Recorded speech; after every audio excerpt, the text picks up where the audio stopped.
Hey, peace world. Thanks for pressing play on another Pay Me No Mind sports and entertainment video.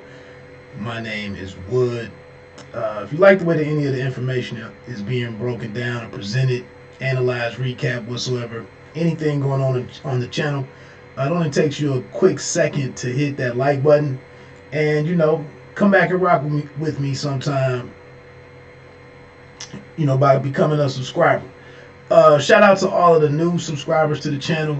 Look, I'm gonna jump into it, man. I watch a ton of boxing, and when it wasn't boxing, I'm spending Saturdays watching college football, all day Sunday watching NFL football, and basically, I'm I'm not getting away to do other things. And so I thought about at one time starting a playlist on the channel, like with a theme of movies and TV series that I get around to, like reviews of stuff that come 2 and 3 years later, because men get busy. You get tied up with other things, and maybe you don't get into new music, new movies, new TV series, whatever. So I'm getting ready to talk about this Collateral Beauty joint that honestly a couple of days later, man, it's really kind of blown my mind. Now it hits home with me personally because I have a traumatic event, or a disappointing revelation in life or reality of my adulthood. It's something that I had to get through, and that's what Will Smith's character is going through here in this movie, with his 6-year-old daughter passing away, some rare form of brain cancer or something. So one of the things I do here on the channel, man, I'm not here to add to all of the shit that you go through, and the negative stuff and the stuff that you hate, the things that trouble you, as much as sometimes it's great to be a blessing to other people, man, and put them on to something that's inspiring or motivational, encouraging, whatever. And this movie hits home, man, because I think it's a lot of people that go through a hell of a lot, man, and in reality, not on the silver screen, not in fiction, and not in Hollywood. You as Howard here in Collateral Beauty, he has 2 years to go through the motions, show up at his job at a company that he started, and not do anything, and still be able to get a paycheck, still have health care, so on and so forth. And in real life, you get a weekend. You get bereavement if you're fortunate enough to have a company or work for a company. Where you have bereavement, you get 2 or 3 days. And you might have to. It's a lot. So, like I said, man, I just thought it was dope that he took this project and told this story, and I think that a lot of us missed it. And I'm not gonna lie, man. Back in the day, what I was trying to do with my employment, quote unquote career, I was working through I think I might have been working on my bachelor's or either my master's, and Will Smith came through and hooked it and motivated a brother with Pursuit of Happyness back in the day. It was a movie that I watched repeatedly as I was trying to finish up school, work full time, and some other stuff, and it helped with that moment in my life. And so I wrote down some other things, for all the hard rocks that are out there, the edgier cats, the street dudes, spend their life, with the harder substances or subjects in life. I'm gonna admit, man, I've watched The Devil Wears Prada 2 dozen times. In Her Shoes is another favorite of mine. And then The Breakup me and my wife worked. We didn't even work. We just went through an earlier patch in our life, in our marriage, and then I stumbled across the breakup after we went through the BS, and me and my wife died laughing watching the breakup when we catch it, because we were there. And even without seeing that movie, we didn't end up like the couple in the breakup. You know, we just on our own, we ended up where we are, and here, you know, we've made it to 17 years of marriage. But anyway, man, let's dive into this Collateral Beauty. Came out in 2016. Will Smith. I apologize, my man. Hell of a project. You know, the cat does his thing over there at Overbrook Entertainment. I was gonna do a live stream with this, but I didn't really want to be interrupted. And I don't know, man. I don't have an audience like that for me to sit here and do my thing and talk through what I'm getting ready to talk through. So I recorded it. I don't really care if anybody watches it or not. I just wanted to share with others. I told my man Latoris, I sent him some text messages. He probably won't even watch it. He said he's gonna check it out this weekend. We'll see. Anyway, man. First of all, I think it's dope that I got to see black people playing these roles. I think we're so pigeonholed into the harder stuff, the heist, the street crime, the street organization, the killing, pimping, drug selling, whatever. And, you know, a lot of times, a lot of us are a lot closer to Howard in this movie than we are to James St. Patrick / Ghost. You know, it's good to be in that lane for a minute, but a lot of times, man, a lot of us are going through a lot of serious things, and it was just great to sit back and watch him work this out. Another reality, man, is that it's a lot of, I'm not trying to insert race into this for no reason, but just money-wise, you know, black movies tend to have to be about certain things in order for them to get made, because there's a lot of assurances, or a lot of, you can guarantee, it's a lot of guarantees that black audiences will show up and spend money, and people can recoup their money back when they invest in making a film. And probably a picture like Collateral Beauty that's not gonna happen. And then on the other hand, this isn't really, I'm not trying to say white America, man, blah, blah, blah. It's a fact. Hollywood studios are very reluctant to put a lot of money into projects that are fronted or led by a black male or female, because their studies tell them that if mainstream America or white America sees a black person out front, it's an urban movie, it's a black movie. And so he's doing a couple of different things here, and even just getting this movie made. The movie cost about $36 million to make. It only the box office money was like $31 million, so they lost $5 million making this. Internationally, worldwide, it grossed like $88 million. So, and like I said, I didn't check it out. I wanted to see this because of the character. I mean, the ensemble of actors and actresses right there: Helen Mirren, Kate Winslet, Naomi Harris, Ed Norton, Michael Pena, Keira Knightley, and Jacob Latimore. I wanted to see this when I saw the trailer. Something happened, and I just didn't get around to it. Probably boxing. But like I said, I was checking it out yesterday while I was walking on the treadmill, and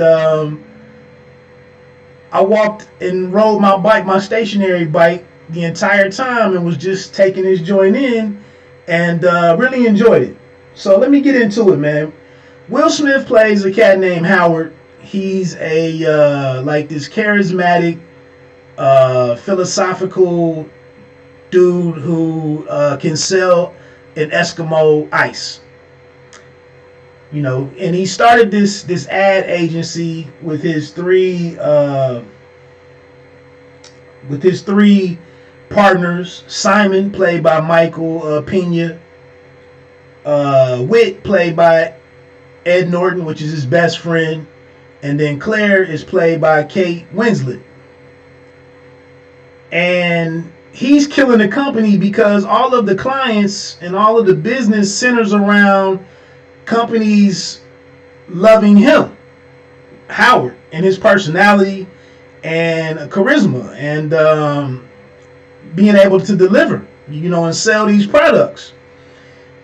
His daughter dies. She's 6 years old from some rare form of cancer, and he just totally goes into a shell for 2 years after she passed away. At the same time, the company is dying because all of the big time clients are only with the company because of their relationship with Howard. And with him being, he's become a recluse, so to speak, and doesn't really speak whatsoever. And now companies are like, look, we're out. And so they make a last ditch effort that there's a company named Omnicom that will purchase them for more than they're worth, but they can't sell the company unless Howard agrees to sell. But since he won't talk to anybody, they can't even get him to listen and act. So what they conspired to do is to first they pay a private investigator to see what's going on with him, what's happening when he's away from work. And then once that PI finds out that he wrote 3 letters to life, death, and time, the PI gets those 3 letters. They read them, and they're like, man, what the hell is he actually wrote a letter to death and time and love? And so Wit comes up with the idea that he stumbles across this actress who showed up for one of their commercials or one of their ads, and she says something. He ends up following her back to this theater with her two other this 3-person group that they have to make this play. And he gets the bright idea that I can hire these actors and actresses, this small troupe of thespians, to actually play life, death, and love, time, and death, and have them go and talk to Howard.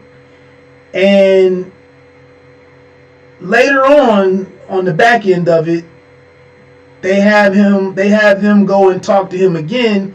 And when he blows up and yells at them because he's so angry at how those 3, he calls them the 3 abstractions of how they've affected his life, they're going to videotape that, they're going to record it, and then digitally remove the actors out of it and make it look like he's just on the streets of New York City yelling at nobody and having a conversation with nobody. And then they can take that to the lawyers or whoever and say that, hey, this guy he's not right now, and we need to make this sell, but we need to take the company out of his hands so that the company can go on. So that's what they're doing. Now the actors, the people that they get to play life, death, and love, time, and death are Keira Knightley plays love, Helen Mirren plays death, and Jacob Lattimore plays time. And they all go and find him out in the city, as he only does a couple of things. Work, he goes to a dog park, and then he eats occasionally. And they go and confront him about what he said to them in their letters. And he's messed up because he's not that messed up in the head that he's like, how did you get this letter and how did you know what I said? So that's what his reaction is on the first encounter with love, time, and death. The second time, with Simon and Claire, they determined that we need him to really do something that we can record and use against him. So they go back the second time and kind of provoke him, and then he's had a bit of an awakening. He was stirred by the first encounter. So he comes back to him when they come see him the second time. He really gives them a piece of his mind. Like, you've effed me, you've effed with me, you stirred, you poked the bear, and now, death, F you, you killed my daughter, you took my daughter from me, and so on and so forth. And so they get their video footage, and in the end, they get what they need. At the same time, though, the dope thing about this story is that the three friends, Whit, Claire, and Simon, they actually interact with love, time, and death, or Rafi, Amy, and Bridget. Helen Mirren plays Bridget. Keira Knightley plays Love. They actually address in their conversations. They actually address what's going on in their personal lives. Claire is trying to have a baby, but she's run out of time because she's been filling in for Howard, being a good friend to him, and she's missed the window to have a baby. Time, or Rafi, has some discussions along those lines. Bridget, played by Helen Mirren, she actually figures out that Simon is dying. He has some kind of terminal disease that's killing him in his late 30s, early 40s or something. And she tells him, as death, really, you need to get your affairs in order. You need to let your family know about this, and blah, blah, blah, blah, blah, blah.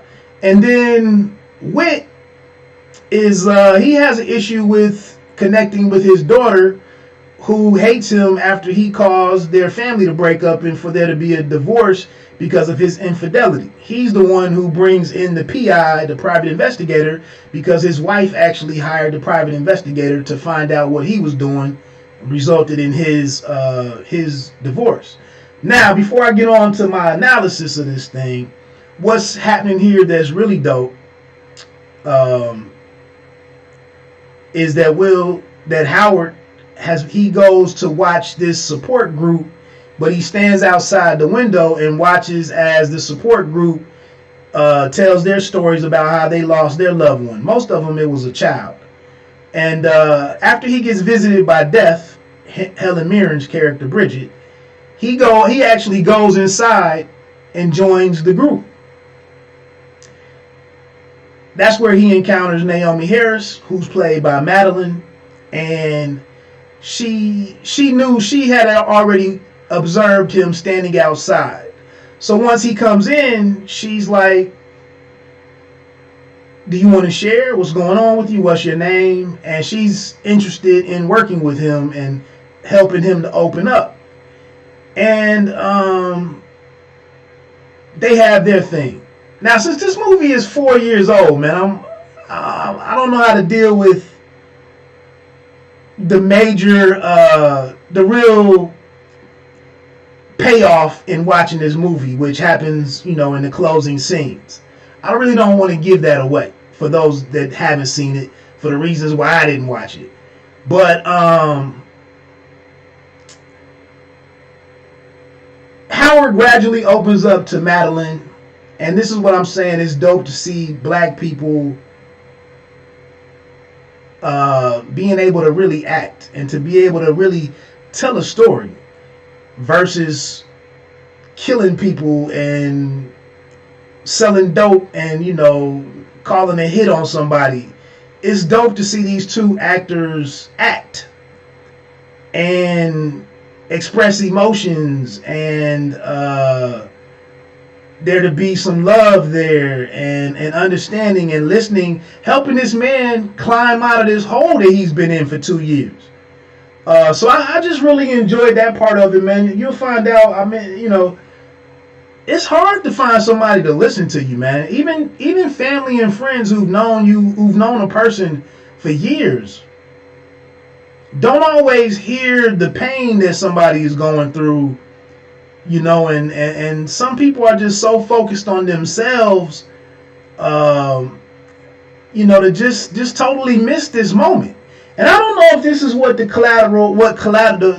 title even means. Madeline actually, her character actually explains what collateral beauty means, and I don't know what the hell she's talking about. But I guess the gist of it is, in the midst of the most tragic thing or traumatic thing, the most unfortunate, the most painful thing that anybody can go through in life, whether it's losing a child, losing your spouse, a lot of us, I haven't lost either one of my parents yet, but like I mentioned earlier, man, you don't have any real time to work through any of this stuff. And with you working through it, a lot of times the people in your circles don't even really, and that's how Howard explodes with Love at the end with Keira Knightley, her character Amy. He's just like, actually he goes in on death too, but with Love he said, you screwed me, you really screwed me over, man. I was overcome with love and in love with love, like Music Soul Child. This little child that I had, and that all of that died with her. Like, I can't even go on and feel anymore and open myself up to anything anymore because of what left this world with his daughter. And then with death, he says some other stuff that a lot of us have been here. Like, when somebody wants to tell you things happen for a reason, like, look, bro, I didn't even need to hear that. Like, you thought you was really helping, but that's my own personal addition to this thought right here is like, everybody, when people have kids or a new job or something positive happens, it's a blessing. And those of us that have lived through different unfortunate things, like, you can't go and tell anybody that was a blessing that I lost this, or I lost this child, or we don't look at that as a blessing. And what happens to the individual is sometimes after several years, maybe you can reason with yourself that, well, maybe it's good that didn't happen, that I never got what I was expecting or wanting, because over here, that would have probably been messed up. You remember an example. Remember when Forrest Gump had the child with Jenny? Remember, he was really concerned that he would father a child that wasn't quite right like him. And when Jenny said, "Nah, he's perfect," it blew his mind. He's like, "Oh." So I'm saying, I was just watching before I hit record on this. This is like the second time in 3 weeks I've seen Ellen do this, but she was talking to a guy, a couple. He had ALS, which is a horrible disease. And what do you, like him, he was on there answering questions to her and doing the interview, the spot with her, and he can barely talk, and he's dying, but he's on TV talking with Ellen, and his girlfriend married him after she found out that he was diagnosed with ALS. I mentioned on an earlier video, because I can't remember my man's name, but it's a football player whose wife, he had this football player has ALS. It was a former. He used to be a running back for the 49ers. I cannot think of his name. But the wife is helping him as he's going through this transition, and then they have like a 20-year-old son who he can't do anything either, and she's living with both of them and dressing both of these men, these loved ones, and her life has to be heavy on her, but she does it. I need to figure anyway, and I don't even mean that's a horrible transition. But I'm just saying, man, this movie just, I think, is helpful for individuals facing this situation. So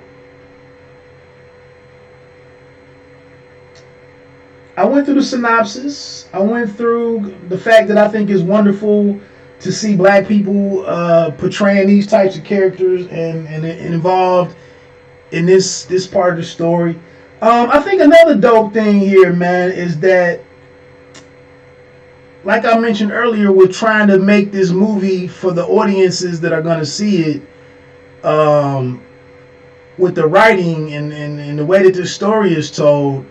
It's dope that it is about this black man and Madeline when she comes along, and it is their story. It becomes their story, but the way that the way that the story unfolds and the way that it's paced,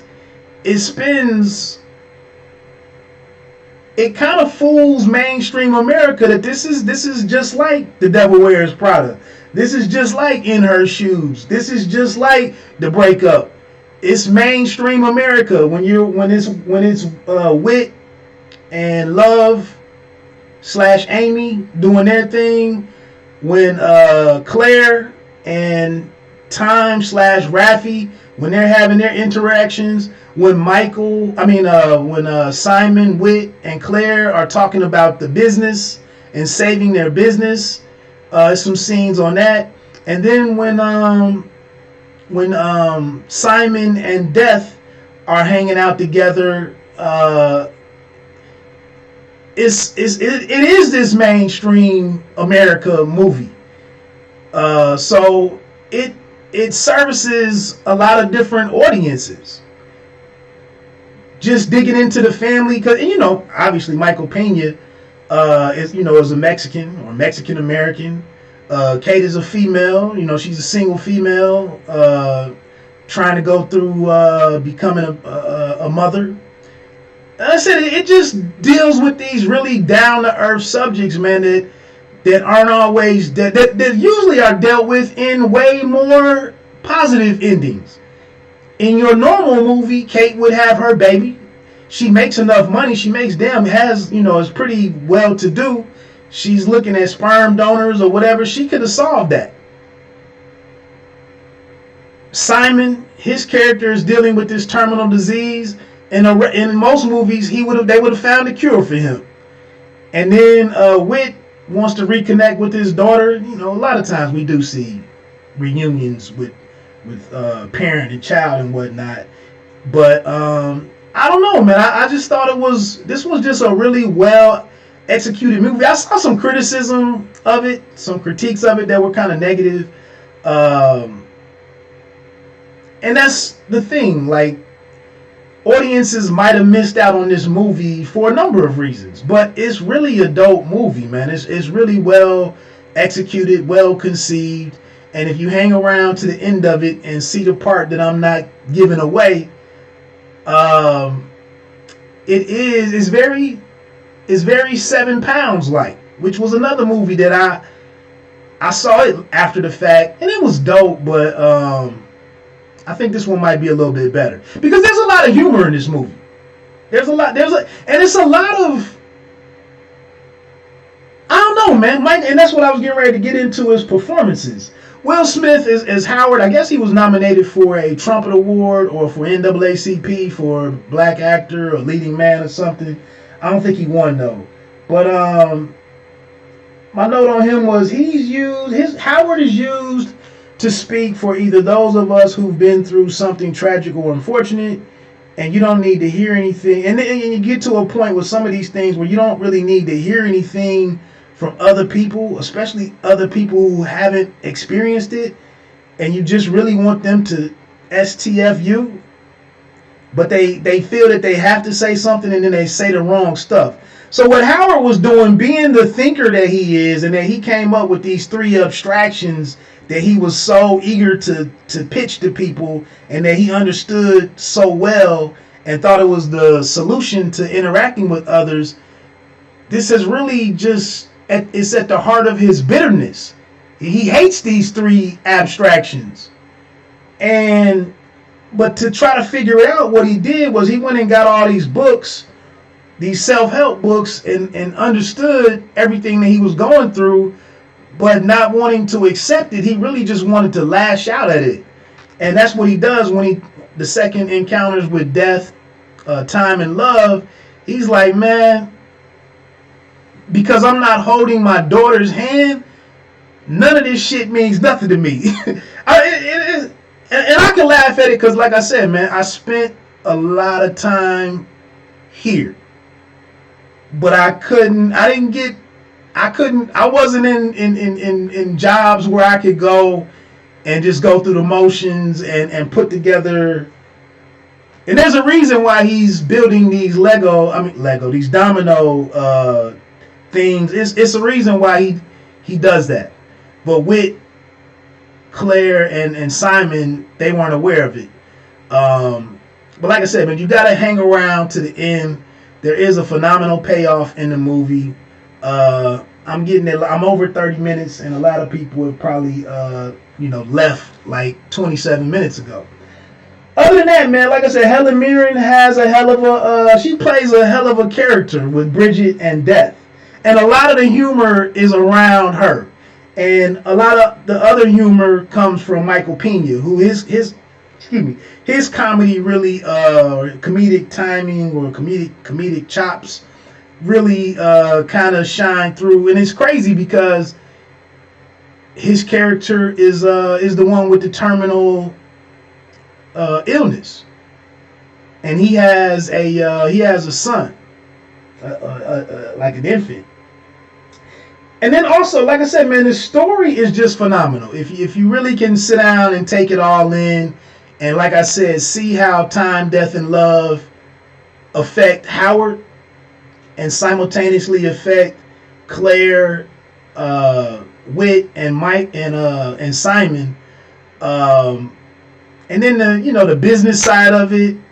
It's just like it's dealing with a lot of very real stuff, but in a very fictional way, in a very obviously fictional way. There was one other thing I was going to add real quick. Oh, and actually, so Whit, like I said, Whit comes up with the idea of putting the three actors on to, and the reason why but Whit says one thing, I already used it. Whit lives with his mom and with his mother after his divorce, but his mom is she had a stroke and has some memory problems, and she says weird things, and he would like to blow up on his mom, but he understands that she's hurt or that she's not well, so he actually plays along with whatever weird stuff she says. And I actually had to use this tactic today after my wife pointed that out to me. I was with my mom, who says some things and kind of presses my buttons a lot, and instead of trying to get my mom together, I just went along with something that she was talking about. It was COVID related, and instead of arguing with her on what the truth was, I just played along with her, and it didn't even mess up our 2 hours we spent together today. The other thing was, the question that you're going to ask in the movie is, are time, death, and love, Rafi, Bridget, and Amy, are they really real? Are these characters really real? Or are they not? And I don't know what to make of it. The only thing I can say is this. They actually agreed to pay Amy, Rafi, and Bridget $20,000 in exchange for them acting and pulling this off and helping them make the sale. They actually gave them $20,000. And they show all three of Simon, Claire, and Whit giving them the money. And when each one of them give them the money, they like finish the lesson that they were teaching them. Once they give them the money, they're like, yeah, well, you look at this or whatever.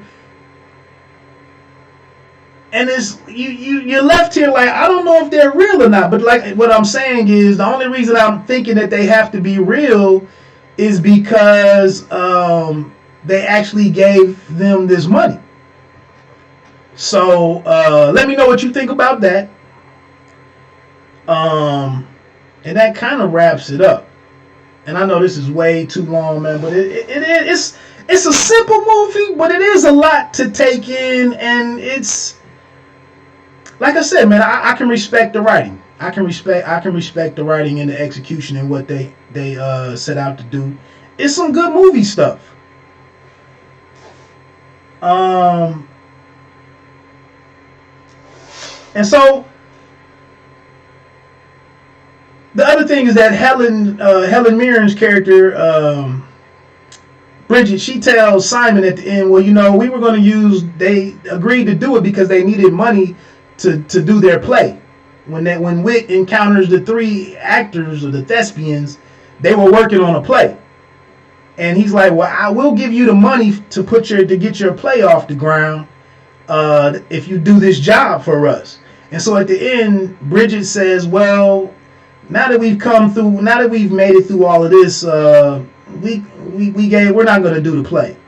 So that's another reason why you're sitting here like, well, were they real or not? And then there's one more reason.